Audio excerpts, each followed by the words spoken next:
पार्थ युज्यते। बहुत अच्छे खुराना जी, अब करिए आप। जी। सद्भावे साधु भावे च सत इति एतत् प्रयुज्यते। प्रशस्यते कर्माणि तथा सत्य शब्द पार्थ युज्यते। ओम। जी ठीक। अर्थ समझते हैं। सद्भावे, सद्भावे का अर्थ है सत्य भाव, जहां पर सच्चाई का भाव है। साधु भावे, साधु कहते हैं श्रेष्ठ को, जहां श्रेष्ठ का भाव है।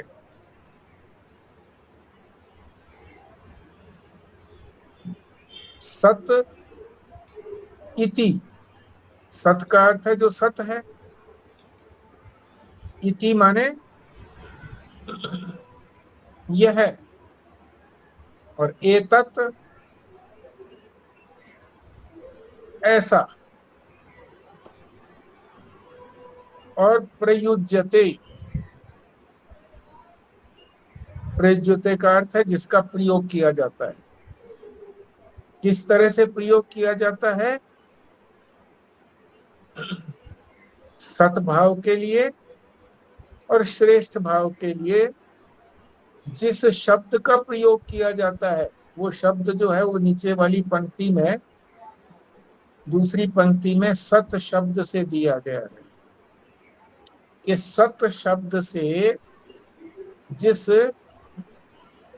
सतभाव का और साधु भाव को प्रकट किया जाता है, वहां प्रयोग किया जाता है ये सत शब्द। अगली पंक्ति का अर्थ है प्रशस्ते, माने श्रेष्ठ कर्मणि। कोई श्रेष्ठ कर्म करता है उसको भी सत्पुरुष कह देते हैं। सत्पुरुष। हे पार्थ, इस सत का प्रयोग जो है वो सतभाव के लिए भी और साधु भाव के लिए भी, यानी श्रेष्ठ भाव के लिए भी, और जहां श्रेष्ठ कर्म होता है, जो लोग श्रेष्ठ कर्म करते हैं उनके लिए भी इस सत शब्द का प्रयोग किया जाता है। तो आज भगवान हमें 26वें श्लोक के माध्यम से सत का अर्थ बता रहे हैं। सत क्या है? भगवान ने अपने 3 नाम बताए। एक बताया ओम, दूसरा बताया तत्व, तीसरा बता रहे हैं सत्य। ये 3 नाम हैं, स्वरूप नहीं है परमात्मा का। ये जो हम बोलते हैं हरि हरि ओम तत्सत, ये भगवान के नाम के लिए ही बोला जाता है क्या? बिल्कुल, हाँ, भगवान का ही नाम है ये। क्यों जी? भगवान का जो स्वरूप है, जिसको ब्रह्म कहते हैं स्वरूप को, उसको तो किसी प्रकार से वर्णन किया ही नहीं जा सकता। जब वो अपनी माया की उपाधि धारण कर लेता है, जिसको ईश्वर कहते हैं, और ईश्वर के अनेक रूप हैं, राम है, कृष्ण है, हरि है, शिव है, गणेश है, अनेक रूप हैं भगवान के। तो नामों से पुकारा जाता है। नाम से पुकारते हैं तो जिसका नाम है नामी, वो आ जाता है, निकट आ जाता है, या वो बुला लेता है हमको। तो ये नाम जो है ये संकेत से बताते हैं परमात्मा को। बता नहीं सकते, शब्द से नहीं बता सकते, वहां तक पहुंचता भी नहीं है, वाणी भी नहीं पहुंचती है, शब्द भी नहीं पहुंचता है, पर बता देते हैं ये कि वो है।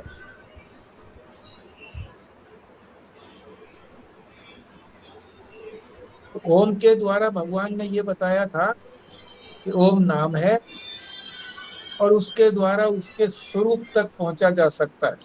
स्वरूप तक, स्वरूप बता दिया परमात्मा का कि जो सब जगह व्यापक है। बहुत गंभीर है ये श्लोक। श्लोक अपने आप में इतना गंभीर नहीं है जितना महाराज जी ने इसको समझाने में गंभीर बना दिया है। बड़ा रहस्यपूर्ण है। सारा वेदांत, सारा ज्ञान मार्ग, सारे उपनिषद, गीता, सब इसी श्लोक के अंदर ही भगवान महाराज जी ने भर दिए हैं, रहस्य भर दिया है। जो इस रहस्य को समझ लेता है तो उसने सारे वेदांत को, ज्ञान मार्ग को समझ लिया। इसलिए बड़े ध्यान से इसको श्रवण करें, शंका का समाधान भी करें और अपने हृदय में धारण करें। इसको बार बार चिंतन करें। इसकी रहस्यात्मकता मुझे तभी पता लगी जब मैंने इसको बड़े ध्यान से पढ़ा, समझा, फिर चिंतन किया। तो चिंतन तो बड़ा व्यापक होता है और अनेक चीजें जो पढ़ी हुई थी वो सारी उजागर हो गई इसी महाराज जी के स्पष्टीकरण से। तो प्रयास करेंगे हम कि हम सब जो हैं उसी व्यापकता तक पहुंच जाएं और कम से कम इस श्लोक को तो जो महाराज जी ने समझाया है उसको तो हम ठीक प्रकार से समझ ही लें। तो अब प्रारंभ करते हैं। इसका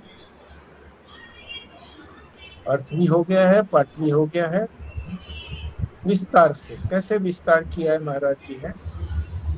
ओम परमात्मा का नाम है, ये हम समझ चुके हैं।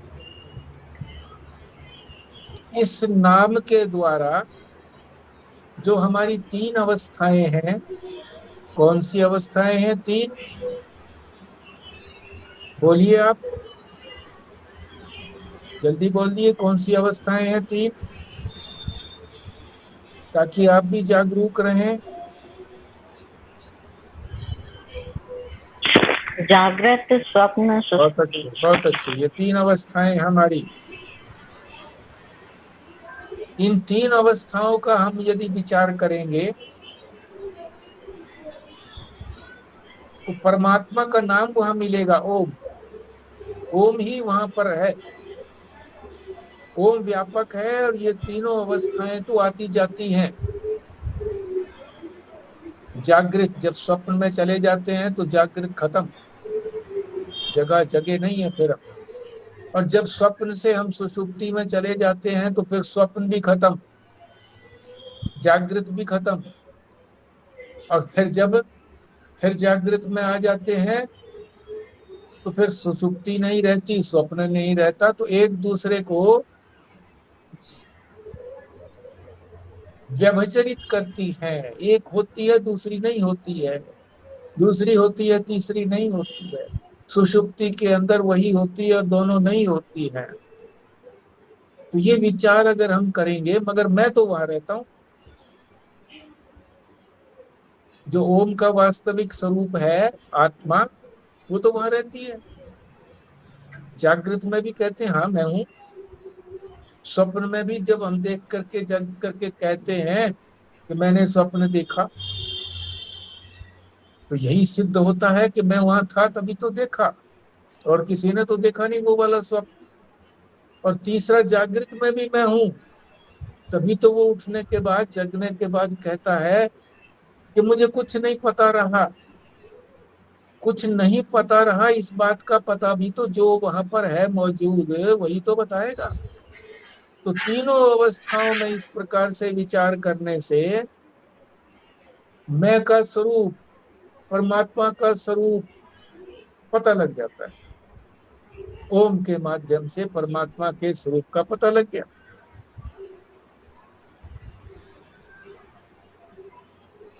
कि परमात्मा व्यापक है, हमारी तीनों अवस्थाओं में भी है और हमारे बचपन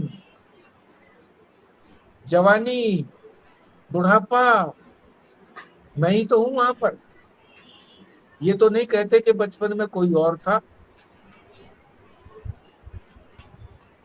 बूढ़े हो गए तो ये तो नहीं कहते कि मैं, बस मेरा तो यही बूढ़ेपन में हूं, मैं जवान तो कभी था ही नहीं।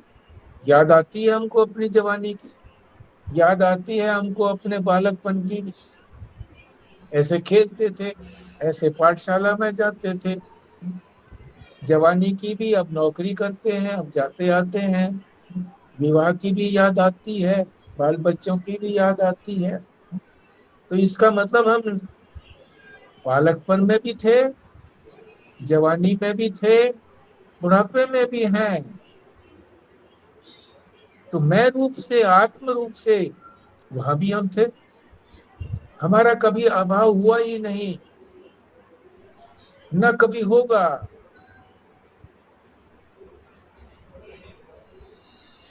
अब इससे आगे जो है ना बड़ा विस्तार हो जाएगा। नहीं तो इससे आगे जो है ना, अगर हम इस बात को समझ लें कि मरने के बाद भी मैं बचा रहता हूं, तो फिर मृत्यु का भय ही समाप्त हो जाएगा। कैसे हूं?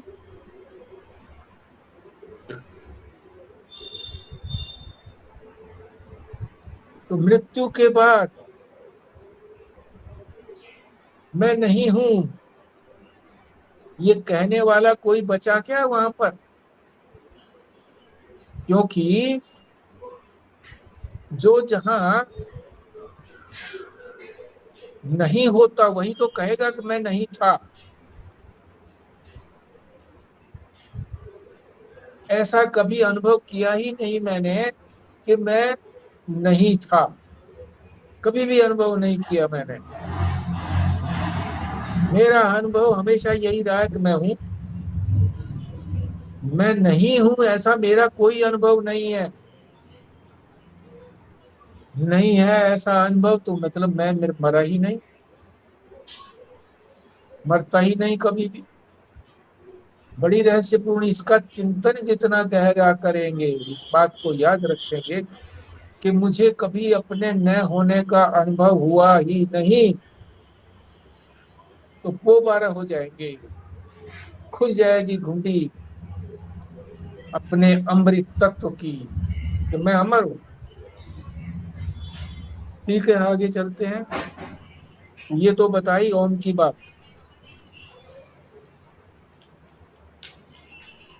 आज छोड़ने का अवसर नहीं है कि किसी समय में कोई छोड़ दें, हम फिर थोड़ी देर के बाद ज्वाइन करें।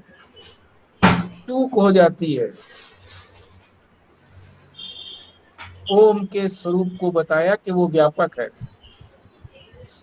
कभी अभाव नहीं होता। तत्, तत् नाम से कल बता ही दिया था कि सारा जितना भी विस्तार है वो सारा तत्व से ही है विस्तार। और आज जो है सत को बता रहे। सत का क्या अर्थ है?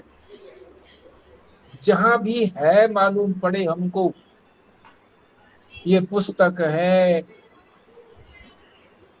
ये मोबाइल है, ये पेंसिल है, ये दीवार, जहां भी है की प्रतीति हो, वहां समझिए कि सत है।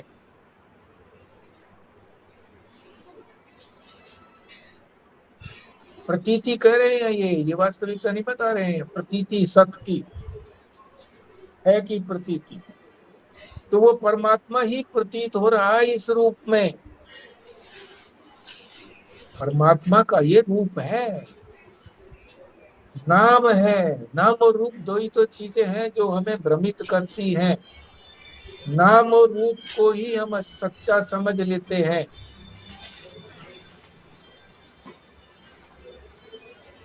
कि ये रूप मेरा सच्चा है। जिसका ये रूप है वो सच्चा है, जिसका ये नाम है वो सच्चा है।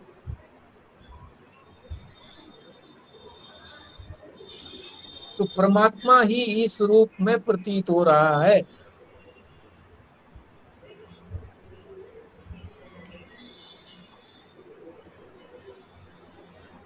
ये भी बता दिया, परमात्मा का स्वरूप भी बता दिया कि परमात्मा जो है वो कण कण में विराजमान है। तो कण कण जो है वो तो रूप है ना उसके, चाहे छोटे रूप है वो। फिर आगे उपनिषद की बात बताते हैं, छांदोग्य उपनिषद में क्या कहा है। सद एव सौम्य इदम अग्र आसीत। मंत्र तो और भी आगे है, पर इतना ही हमारा यहाँ तात्पर्य है। सद एव, सद ही, यानी सत ही, जिसको बोल रहे हैं ना हम, ये सत, सत की तो व्याख्या हो रही है। सत ही, एव माने ही, सौम्य, हे सौम्य। सौम्य का मतलब अब वो एकाग्रता से हमको सुन रहा है, योग्य है वो, इसीलिए उसको सौम्य कहा, प्रेम में। जब शिष्य जो है वो बिल्कुल तैयार होता है और गुरु जो है जब उसको बताने के लिए तत्पर होता है कि मैं तो अब ढूंढेलना ही चाहता हूँ, तब गुरु के मुख से निकलता है, हे सौम्य। क्या बता रहे हैं आगे सौम्य कह करके, इदम अग्र आसीत। इदम माने इससे पहले। किससे पहले? जो सामने दिखाई दे रहा है। क्या दिखाई दे रहा है? सारा संसार, ब्रह्मांड। इससे अग्र माने पहले, इससे पहले। आसीत माने था, इससे पहले था, यानी इस संसार से पहले क्या था? सत, सत ही था। हे सौम्य, इस संसार के उत्पन्न होने से पहले सद ही था। उसी से ये सारा संसार उत्पन्न हुआ।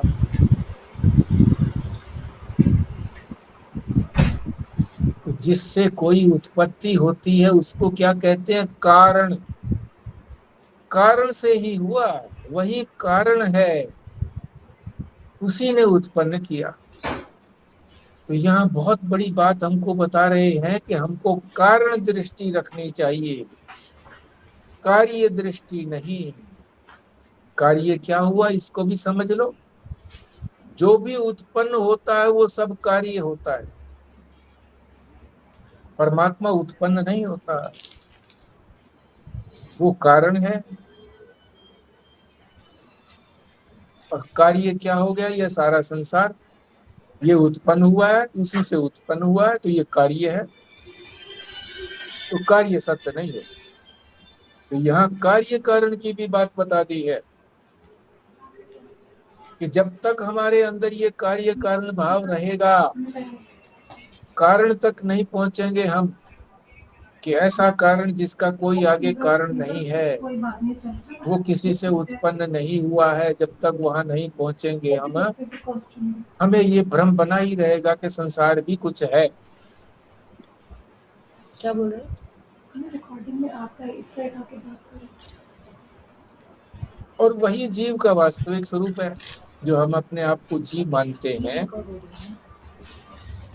को बाद में दिखा दूंगी जो भी हम बोल रहे हैं। अब जीव मानना भी, अगर हम ये बताएं कि जीव हम कैसे मानते हैं अपने आप को, कि परमात्मा का जो प्रतिबिंब हमारे अंतःकरण में पड़ा, उस अंतःकरण को तुरंत ही हमारे अहंकार ने झपट लिया कि यही मैं हूं। उस प्रतिबिंब को मैं मान लिया उसने, यही मैं हूं। जो बिंब है, जो चेतन है, उसको नहीं माना, चेतन के प्रतिबिंब को मैं मान लिया। और उसी ने फिर इस जो कार्य है सारा संसार, जीव, इसको जीव का, जिसने उस प्रतिबिंब को मैं झपट लिया, मान लिया, उसने फिर जितना भी ये परमात्मा से सारा दिखाई पड़ता है, क्योंकि उसने दिखाई पड़ने वाले को ही तो मेरा माना। अब जो कुछ और मैं माना, अब जो भी कुछ उसको दिखाई पड़ता है उसको वो मेरा मान लेता है।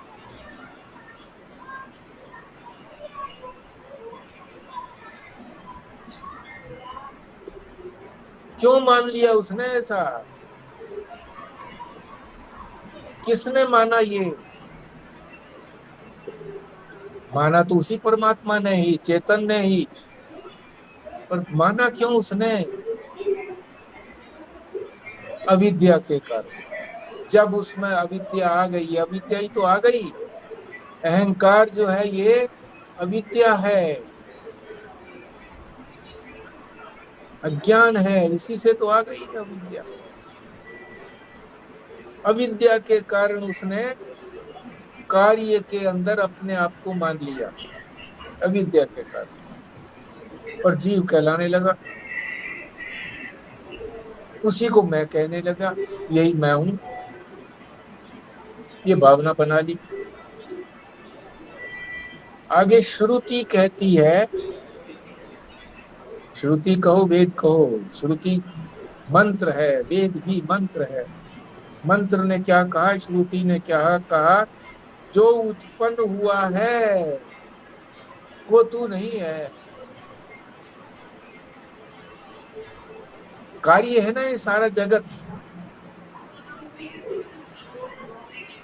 जिसको तू अपना मैं मान रहा है। हमारा शरीर भी तो उत्पन्न हुआ है, स्थूल शरीर भी उत्पन्न हुआ है, सूक्ष्म शरीर भी उत्पन्न हुआ है।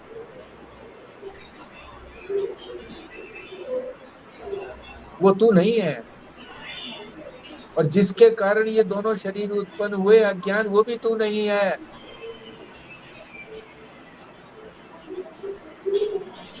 तू तो इस सारी उत्पत्ति का कारण है। तेरे ही से तो सारे ये उत्पन्न हुए हैं।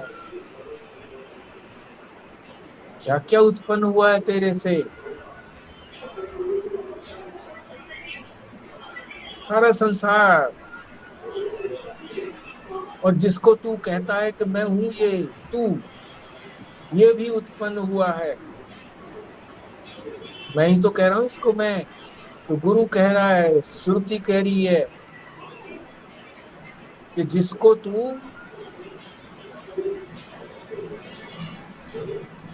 मैं कह रहा है वो तू मैं नहीं है।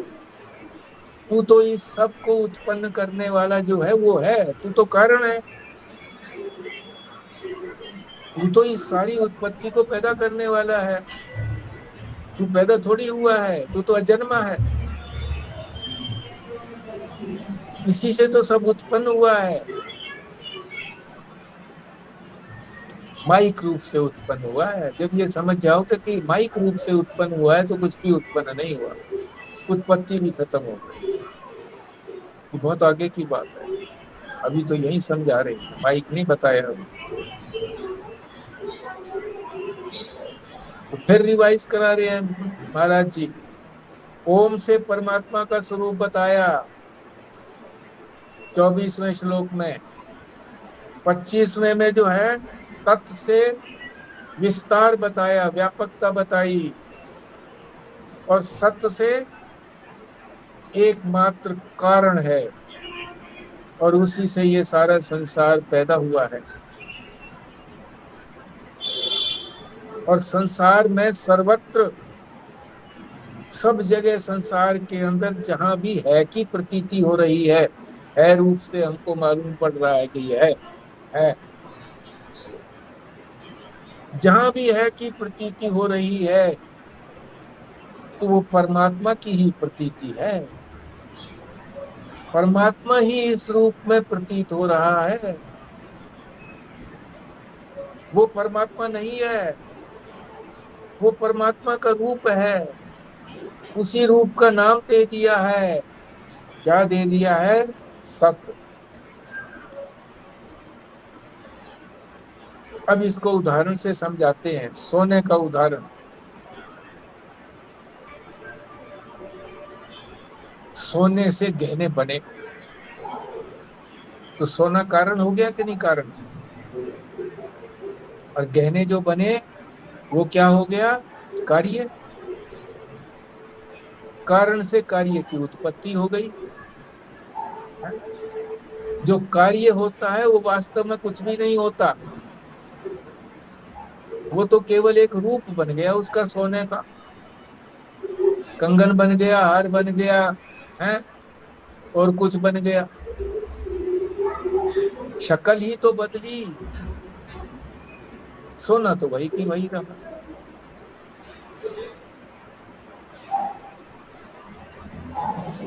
फिर ये संसार बनाया क्यों, इसे समझो, बहुत गहरी गहरी बात है। ये संसार, ये उत्पत्ति क्यों की? क्योंकि इसके बिना उसको नहीं समझा जा सकता, इसको इसको लेकर के ही उसको समझाया जाएगा। जैसे कोई कहे मुझे सोना दिखाओ, तो आप सोना कैसे दिखाओगे? कोई ना कोई आकार में ही तो दिखाओगे, गले का हार दिखाओगे, हाथ का कंगन दिखाओगे, बाजूबंद दिखाओगे, कुछ तो दिखाओगे, कानों का दिखाओगे, नाक का दिखाओगे। पर दिखाया क्या तुमने? दिखाया तो आकार, शक्ल, पर है तो वो सोना। तो शक्ल दिखा करके ही तो वहां पहुंचाएंगे। जैसे गहना दिखा करके, अनेक प्रकार के गहने दिखा करके फिर ये विश्वास दिलाएंगे कि सोना जो है वो इन आकारों के माध्यम से ही बताया जा सकता है, नहीं तो नहीं बताया जा सकता।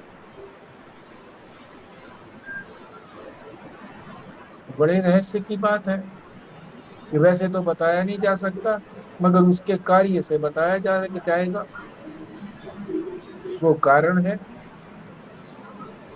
तो लोग कहते हैं ना कि भाई ये संसार बनाया क्यों, इसमें तो हम फंस गए। अरे तुम्हारे कल्याण के लिए बताया कि तुम जो हो अज्ञान में फंस गए, अविद्या के कारण तुमने इसको मैं मान लिया, तो अब तुमको इससे छुड़ाने के लिए ये संसार दिया।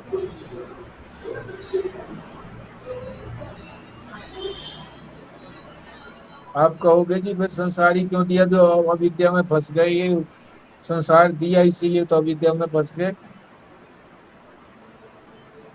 अरे वैसे समझ में नहीं आता। कैसे बताओगे, सोने को कैसे बताओगे, बताओ? जब तक गहने का रूप नहीं दिखाओगे तो नहीं बता सकते। जब तक सारे संसार की उत्पत्ति नहीं होगी तो परमात्मा को बताओगे कैसे? इनको बता करके यही तो बताया जाएगा कि वो सर्वत्र इनमें व्याप्त है, वही व्याप्त है, उसी का ही ये रूप है, उसी के ही इन रूपों के नाम बना दिए गए हैं, बता दिए गए हैं। हमारे भी इसी तरह से नाम है, हमारे भी शक्ल है, संसार के पदार्थों के भी इसी तरह से शक्ल है, और फिर उसका नाम रख दिया, इस शक्ल का ये, इस शक्ल का ये आज नाम। इस शक्ल के को घोड़े कहते, वो घड़ा कहते हैं, इस शक्ल के को सुराही कहते हैं, ऐसे नाम है। वो मिट्टी ही, घड़ा सुराही आकार ही तो है, एक नाम ही तो है तो मिट्टी मिट्टी। अनेक उदाहरण इसी तरह से दे सकते हैं, लोहे में भी दे सकते हैं, सोरे लोहे के औजार, कपड़ों में भी दे सकते हैं कि कपड़ों के अंदर जो मूल है वो तो रुई है, बाकी तो जो धागा बना, जो उसका वो कपड़ा बना, वो तो आकार बने।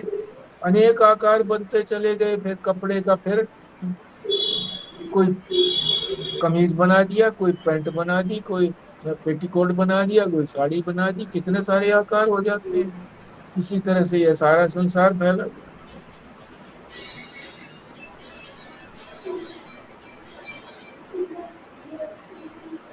और वो क्या कारण है? ये मटेरियल, जो सारा का सारा संसार है, ये मटेरियल है, उपादान है।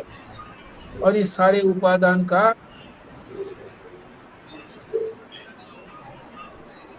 कारण कौन है? परमात्मा ही तो है।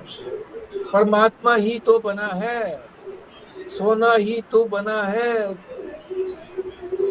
आभूषण गले का, कड़े का, वही तो बना है, और कौन बना? इसी को तो कहते हैं अभिन्न निमित्तोपादान कारण।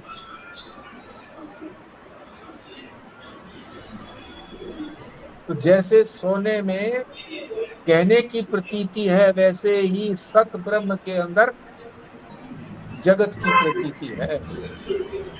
सत नाम बताया ना उसका, सतनाम है। 3 नाम बताए, ओम, तत्, सत।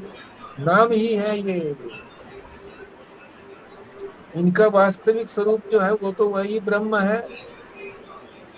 ये भी घुंडी खुल गई कि एक तरफ तो सत उसको कहते हैं जो तीनों कालों में बना रहता है, ये खुलने वाली है, अभी खुली नहीं है। शंका आ जानी चाहिए थी कि एक तरफ तो उसको सत कहते हैं और फिर इसको भी सत कह रहे हैं, नाम को भी। ये कैसे पहेली है? ये व्यवहारिक सत्य है, पारमार्थिक सत्य नहीं है। पारमार्थिक सत्य तो तीनों कालों में वही वही रहता है।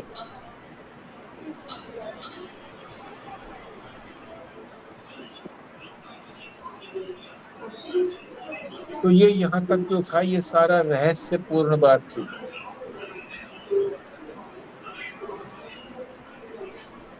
अब उसके बाद है तो वो भी आगे की बात ठीक है, पर वो कम रहस्यपूर्ण है। ना रहस्यपूर्ण कहें तो भी ठीक है, वो रहस्यपूर्ण नहीं है।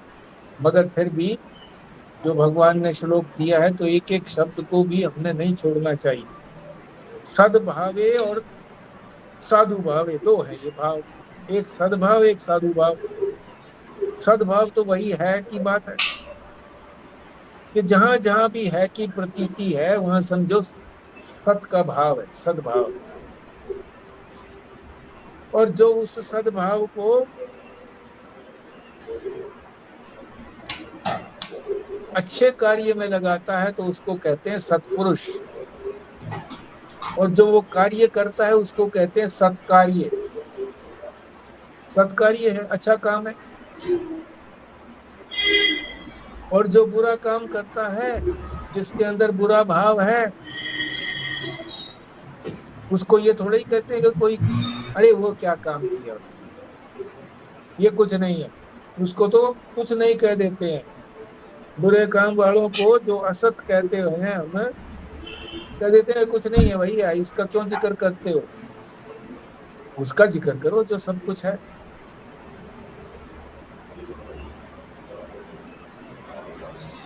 साधु भाव, साधु भाव का अर्थ है शुभ आचरण। जो शुभ आचरण करता है उसको कहते हैं सत्पुरुष।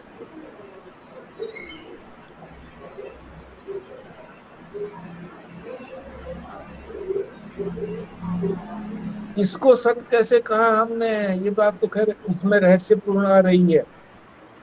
सत शब्द का एक अर्थ क्या हुआ, जो नहीं है की जगह है हो जाए। यहाँ जो है नहीं है की जगह है, समझ लो इसको। हम अपनी उत्पत्ति कब कहेंगे कि हम उत्पन्न हुए? अज्ञान की बात बता रहा हूं, पहले हम नहीं थे ना। आज से जितनी हमारी आयु है उससे पहले हम नहीं थे, फिर हो गए, तो इसी को तो उत्पत्ति कहेंगे। उत्पन्न किसको होना कहते हैं? जो पहले नहीं है और फिर हो गया उसको कहते हैं सद्भाव, उसको उत्पत्ति कहते हैं, उसी को सत कहते हैं। जो पहले नहीं था अब हो गया, और इसी तरह से बाद में भी नहीं होगा। तो पहले वाले को हम कहते हैं प्राग भाव, और बाद वाले को कहते हैं प्रध्वंसा भाव। बाद में नष्ट होने के बाद वो नहीं रहेगा, बस वर्तमान में दिख रहा। तो यहाँ ये बात बताई नहीं है, मगर क्योंकि व्यापक जब चिंतन होता है तो व्यापकता अपने में आ जाती है। जो पूर्व में समझे गए हैं, श्रवण किए गए हैं, चिंतन किए गए हैं, उनका भाव आ जाता है, इसलिए समझाने के लिए प्रवृत्ति हो जाती है। तो सदरूप परमात्मा जो जगत का उपादान है, उसी से तो जगत बना है। वो हमेशा है भी और हमेशा अच्छा भी है, बुरे को नहीं कहेंगे।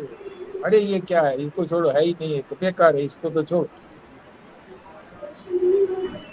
किसी के दो पुत्र हो, एक जो है कुमार्ग चलता हो,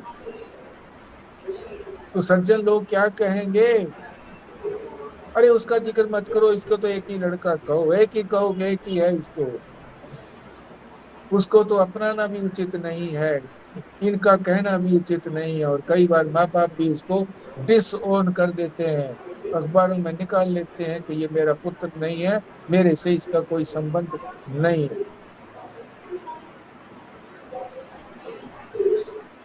तो सत शब्द के द्वारा जगत का जो आदि कारण है, सब जगह है, और साधु भाव में वो प्रकट हो रहा है, उसे कहते हैं।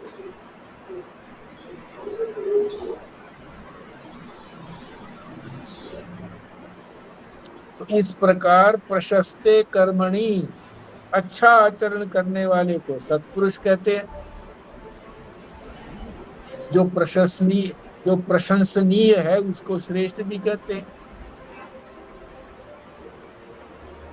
और जो बुरा कर्म करता है उसका यहाँ प्रयोग नहीं है,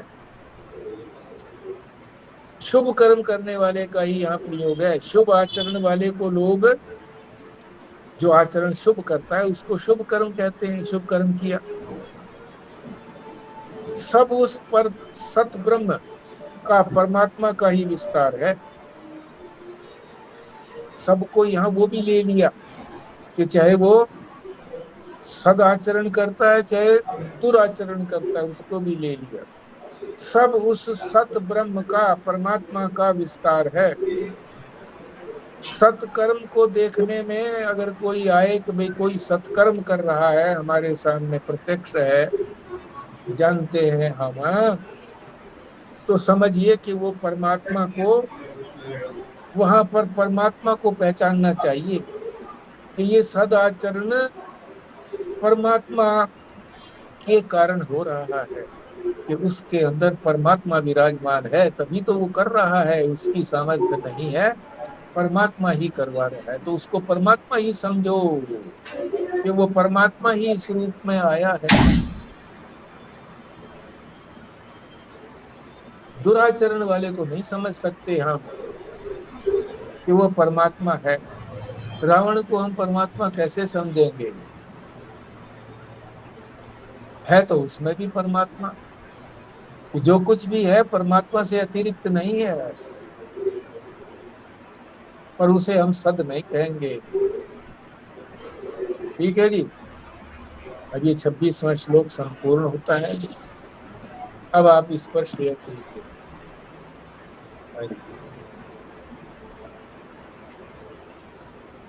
जो शेयर करेगा समझेंगे कि भाई वो कुछ समझा है, जो कुछ नहीं शेयर करेगा तो यही समझ में आएगा कि उसने कुछ भी नहीं समझा।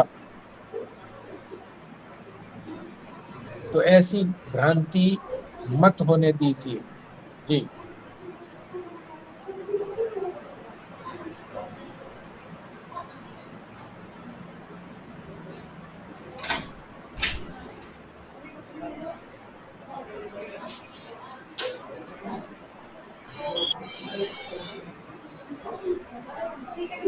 तो और सत्ता भाव, इनका दोनों का मतलब बताना। किसका? दोनों का किसका?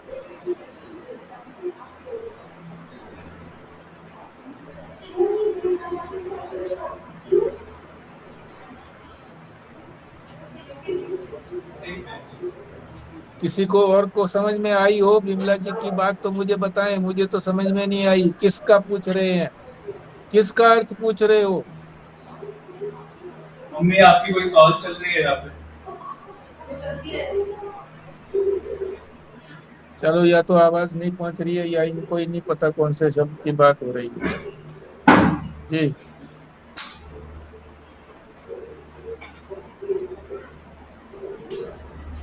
अभी जो आपने ये है की बात बताई ना जी, हाँ जी। तो ये क्या सद और असद दोनों में है?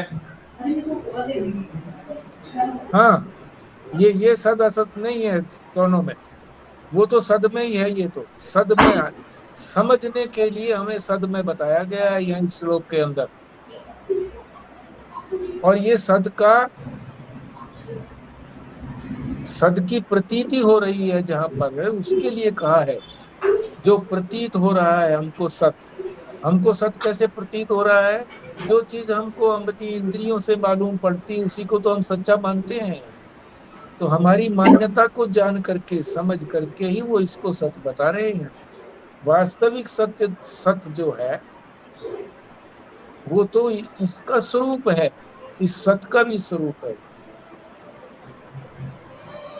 दूसरी आपने रावण की भी बात बताई कि जी है तो उसके अंदर भी परमात्मा, हाँ मगर वो क्योंकि अब जैसे सिया राम में सब जग जानी कहते हैं, परमात्मा तो सभी में है। हाँ तो फिर वो जो सृष्टि की रचना करी उसमें ये भी कहा उन्होंने कि जड़ चेतन गुण दोष में सृष्टि में बनाई, तो ये रज तम, ये सत्व रज तम तीनों गुणों से बनी है। तो जिसमें जिस गुण का ज्यादा प्रभाव होगा उसमें उसकी वृत्ति ज्यादा रहेगी। हम्म तो इसमें अगर इस बात को ध्यान में रखेंगे तो पता चलेगा कि भी नहीं है तो उसके अंदर भी परमात्मा, बट क्योंकि उसकी वृत्ति ऐसी है, भी तमोगुण की है, रजोगुण की है, इसलिए वो ऐसा व्यवहार कर रहा है, बर्ताव कर रहा है। हाँ, जो उसके अंदर है वो है ना परमात्मा। तो जहां उस परमात्मा की प्रतीति हो रही है वो परमात्मा नहीं है, चाहे वो राम हो चाहे वो रावण हो, प्रतीति हो रही है, वो स्वरूप नहीं है, वो परमात्मा नहीं है, वो ब्रह्म नहीं है। राम में भी जो प्रतीति हो रही है, ये प्रतीति हो रही है, राम जो है वो ब्रह्म नहीं है।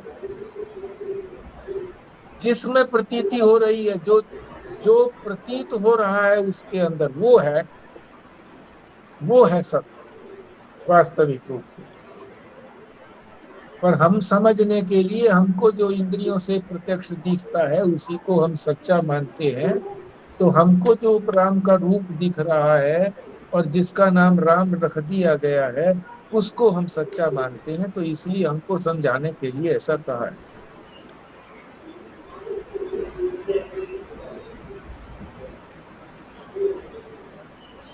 रूप सच्चा नहीं है, नाम सच्चा नहीं है।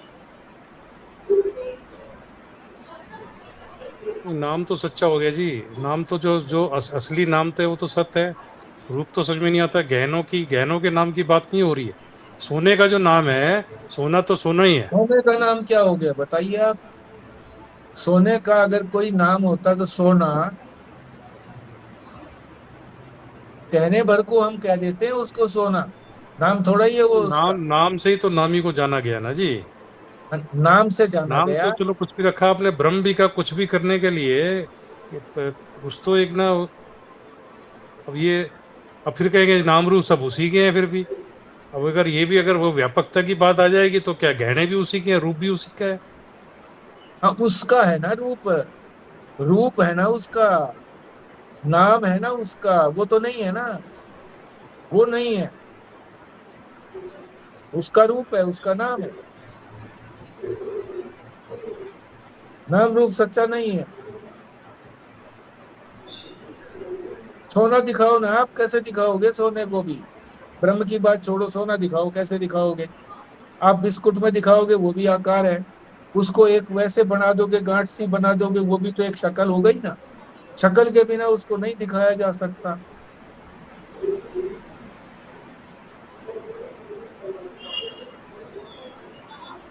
और वो तो सोना नहीं है, वो तो शक्ल है उसकी।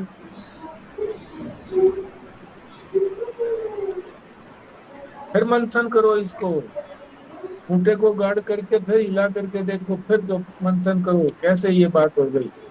नहीं आए समझ में फिर बोलो। तो फिर बता ही दिया, तो पता ही है कि सच्चित आनंद में है। सच्चित आनंद उसका जो स्वरूप है हाँ, वो तो यही है।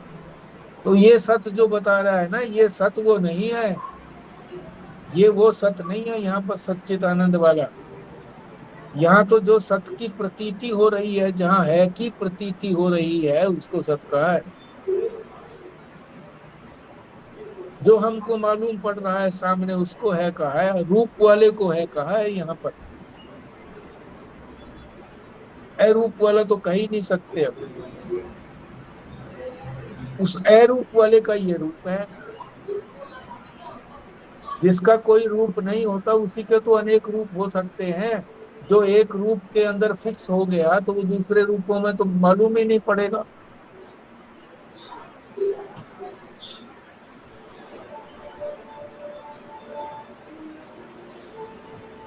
इसमें ओम तत्सत का जो बताया जी, अब सार रूप में एक बार बता दिया जाए। या तो तत् का तो मतलब आया उसका विस्तार हुआ। विस्तार हो गया। ओम, हाँ ओम जी, का नाम हो गया जी, परमात्मा का नाम है या परमात्मा कोई ओम का है?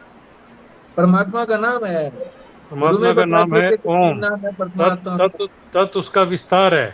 हाँ मतलब ओम, ओम हो गया सोना, सोने के जो गहने हो गए उसका विस्तार हो गया। और है रूप से हाँ जो है, सत्य के रूप से, मतलब जो है के रूप से है, वो है, वो हाँ, सत हो गया। ये वो सत हो ओम गया। तत्सत। हाँ, गहने हैं तो सत हो गया। और अनेक गहने हैं, ये विस्तार हो गया।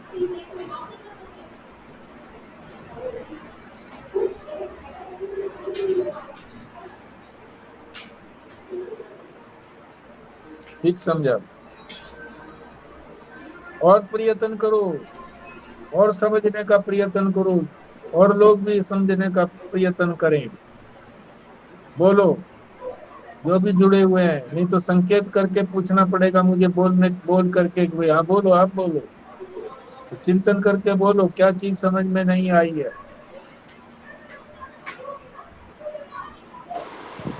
ये ओम तत्सत भगवान के हमें बताया ना, आपने नाम बताए हैं ओम तत्सत। हाँ जी, हाँ जी। तो उनका मतलब स्वरूप, स्वरूप क्या हुआ फिर? भगवान का स्वरूप भी ये इन्हीं में अब से ही है जैसे क्या? अब जैसे अब जैसे हमने कह दिया कि अर्चना है, उसका नाम हो गया। कैसी है अर्चना, उसका आकार हो गया। नाम और आकार। अब वो तो नहीं पता लगा कि तुम्हारी वास्तविकता क्या है, असलियत क्या है, पता लगा का कुछ कारण क्या है तुम्हारा। ये तो कार्य हो गए उसके, जैसे गहने हो गए, नाम हो गए। ये तो अलग अलग नाम हो गए, एक अर्चना का हो गया, एक स्वस्तिका का हो गया, एक विमला जी का हो गया, नाम हो गए। ये तो सारे उनके रूप के अनुसार उनके नाम रख दिए गए। उत्पन्न हुए हैं ये सारे, हैं। तुम्हारे शरीर की उत्पत्ति हुई है, तो परमात्मा तो उत्पन्न होता नहीं है, उससे सारे उत्पन्न होते हैं। तो ये उसके नाम हैं। ये बात अलग है कि नाम को देख करके ही नामी तक पहुंच सकते हैं। अनेक प्रकार के गहनों को देख करके तभी तो निश्चय होगा कि सबके अंदर गहना है। गहने को दिखाओ नहीं दिखता। तुम उत्पन्न हुए, तुम्हारा शरीर उत्पन्न, सबका ही मतलब शरीर उत्पन्न हुआ, तो परमात्मा तो उत्पन्न होता नहीं है। तो क्या चीज नहीं है जो नहीं उत्पन्न हुई, उसको तो हमने समझा नहीं है। और उसको कैसे समझेंगे, इन नाम रूप के आकार से ही तो समझेंगे। कि जो अर्चना में है, जो स्वस्तिका में है, जो वंदना में है, जो मेरे में है, जो सुखदीन के में है, वही है। उसी को व्यापक कह दिया। परमात्मा का स्वरूप तो व्यापक है, उसको कह दिया, ओम से नाम ले दिया उसका। उसी को जो विस्तार है उसका सारा, उसको तत्व कह दिया। और जहां भी हमको है कि मालूम पड़ती है कि ये एग्जिस्ट करता है, एग्जिस्टेंस, उसको सत कह दिया। और बोलिए।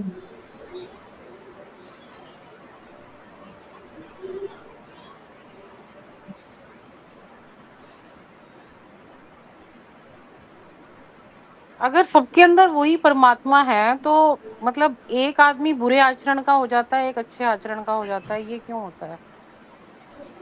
सबके अंदर अगर वही परमात्मा है तो सबको ही अच्छा होना चाहिए। परमात्मा तो उसके अंदर वही है, ये तो बात ठीक हो गई। एक ही गिलास है, उसके अंदर हमने दूध भी डाल दिया, उसके अंदर हमने जल भी डाल दिया, उसके अंदर रंगीन पानी भी डाल दिया, कोका कोला वगैरह। तो अलग अलग कैसे हो गए? है तो एक ही ना। तुम तो यही कहोगे कि गिलास एक है, तो कैसे अलग अलग टेस्ट भी अलग अलग हो गया, रंग भी अलग अलग हो गया। उस पर कुछ नहीं लगता, गिलास जो है वो चिपकता नहीं है किसी के साथ।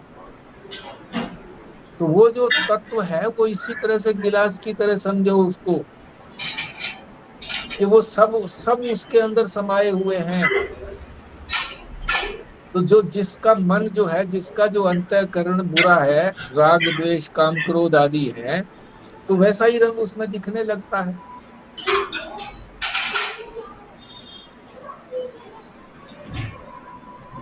हाँ जैसा जी। उसमें पानी डाल दिया वैसा ही उसमें गिलास में दिखने लग जाएगा। इसी तरह से हमारे अंतःकरण में जो भी कुछ आता है राग द्वेष, वही आने लगता है। किसी को जब मन की चाही हो जाती है तो सुख होता है, किसी को दुख होने लगता है। तो वो अंतःकरण के कारण होता है, जो उनके अंदर चीज भरी हुई है उसके कारण होता है। आत्मा सब में एक है, पारदर्शी है वो।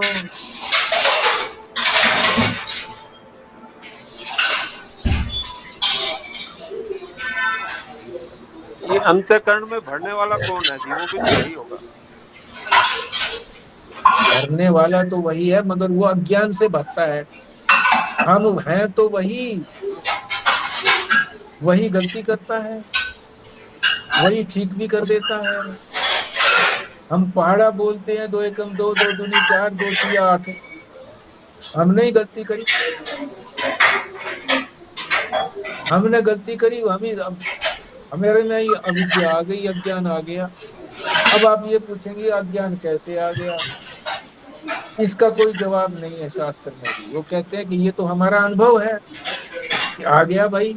तुम्हारे से ये पूछें, दो दो एकम दो का पहाड़ा, मान लो हमने गलती कर दी पहाड़े के अंदर, वो गलती करने वाले से पूछे गलती कैसे हो गई भाई, क्या बताऊं जी मैं कैसे हो गई गलती,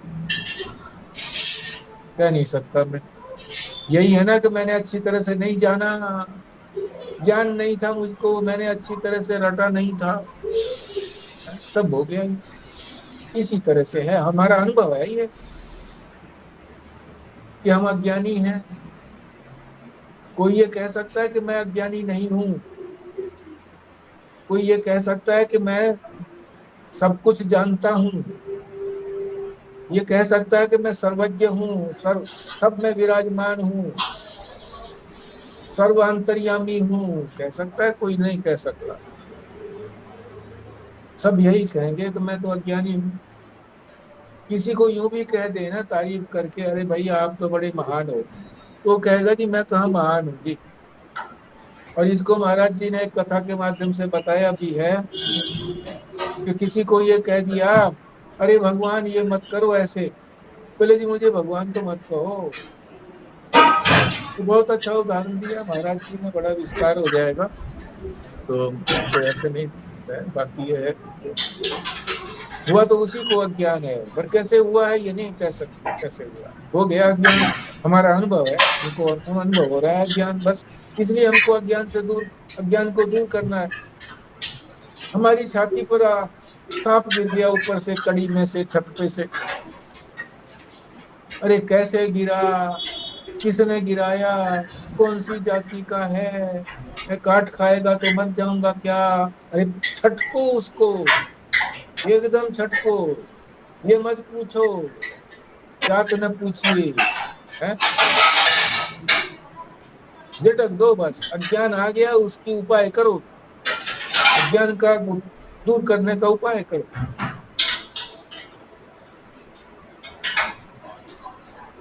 और वो कोई दूसरा नहीं करेगा, दूसरा मार्गदर्शन नहीं देगा, बस करना अपने आप ही है।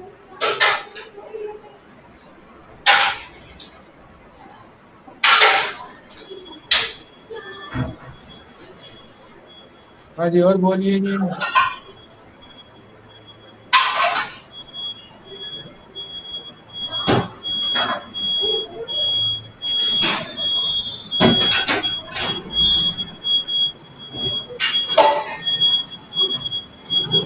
ज्ञान भी तो वही देता है ना, परमात्मा ही देता है कि क्या सही है क्या गलत है। ये भी अंदर से हमारी अंतरात्मा होती है, बता देती है कि क्या सही है क्या गलत है। ये भी तो वही ज्ञान देते हैं ना।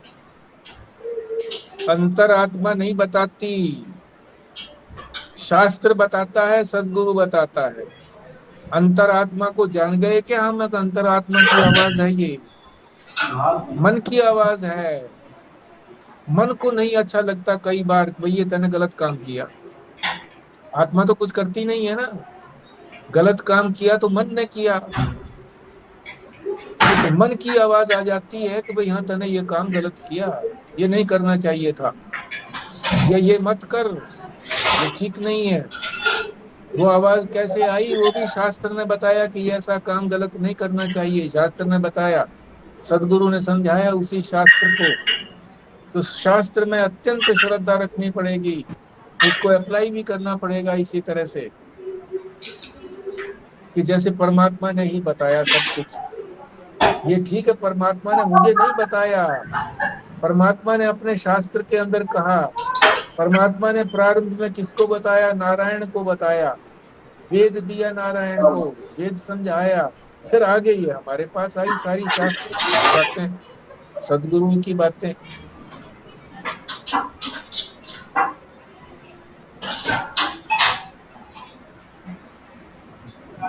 व्यास जी, सद और सत एक ही है क्या?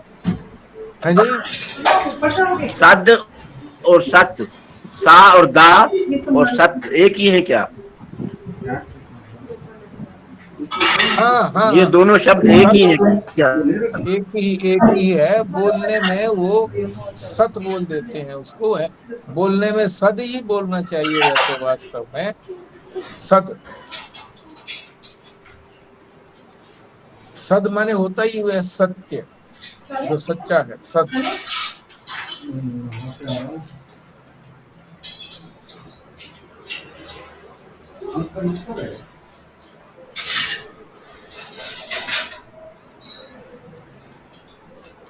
शब्दावली में भी ध्यान रखना चाहिए, समझनी चाहिए, मगर मेन जो स्ट्रेस है वो हमारे इस शब्दावली से कहा क्या गया है, इस बात को समझना चाहिए। अगर वो शब्दावली अड़चन डाल रही है उस बात को समझने में, तो जरूर समझना चाहिए शब्दावली को, शब्द को भी।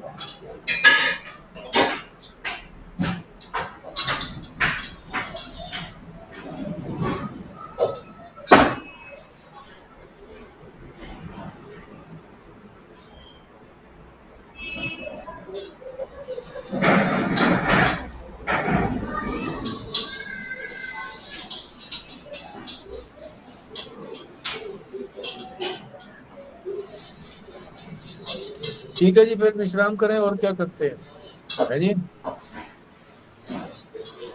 प्राशर जी, पूर्णाहुति करिए।